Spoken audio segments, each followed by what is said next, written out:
Hello Forza fans, I'm here to explain why Forza Motorsport's featured multiplayer matchmaking will never work in its current configuration.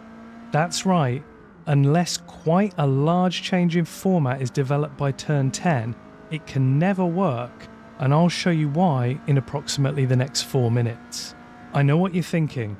They're busy adding the Nordschleifer, removing some of the frustrations around the car leveling system, and even looking into improvements to penalties and AI drivers in single player. Give them a break, right? Well, those things will no doubt improve the enjoyment of the game and are of high importance, but really, I'm highlighting matchmaking because there are plenty of players who care about this too. There's a lot of confusion out there about quality of your opponents online. Players driving competitively and fairly don't want to be wiped out by being placed in the same race server as somebody who has much more to learn in terms of racing etiquette, track knowledge, and racing fairly around others. What I'm about to say is not a sarcastic comment.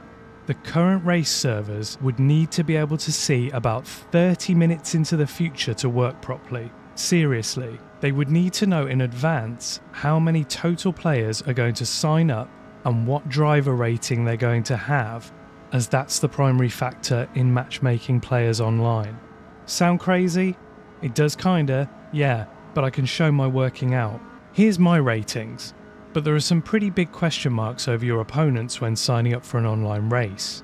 A pretty reasonable UI addition would be to show safety and skill of everybody in the lobby alongside their driver rating, wouldn't it? The fact this is missing is probably no accident though, as the matchmaking abilities of the multiplayer servers would be openly incorrect and invite more questions from the community. If I join a race less than a minute before sign-up closes, how did it know to leave a space free for my skill level to slot into a server with players of a similar level? Now shift that thought to joining a race more than 20 minutes before sign-up closes. I'm here, I'm going to stay here, so how does it know this is where I'll slot in when everybody's joined? What if 24 drivers with a higher rating join afterwards? The current format doesn't mean you'll never race players of similar ability or pace. It doesn't even mean you'll not race a fair wheel-to-wheel battle you'll remember and smile about for weeks, but seems down to good fortune rather than good planning. In iRacing, for a working example, when the sign-up countdown begins and you decide to join, your entry is stored in a database somewhere.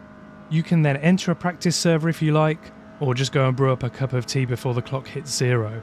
Once it does, the server looks at iRatings of all the signed-up drivers, equivalent of your skill rating in Forza, and sorts everybody into splits by iRating in descending order. If splits are a maximum of 20 drivers, it works out how many splits are required to fairly distribute everybody. The top 20 rated drivers will race together, and so on. Low fuel motorsport for Assetto Corsa and Assetto Corsa Competizione works in precisely the same way, by only deciding which race you'll be joining after everybody is signed up, so it can sort everybody by their ELO rating and allocate the splits. Forza doesn't wait for all sign-ups to complete. It puts you straight into the race server you'll remain in unless you disconnect and come back again.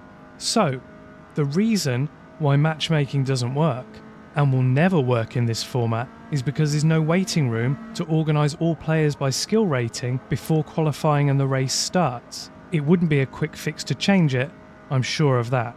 I do reply to all comments, so if you have any thoughts on my take, or have something to say about your experience with Forza matchmaking, then let me know so we can open a healthy discussion. Take care, and I'll see you soon.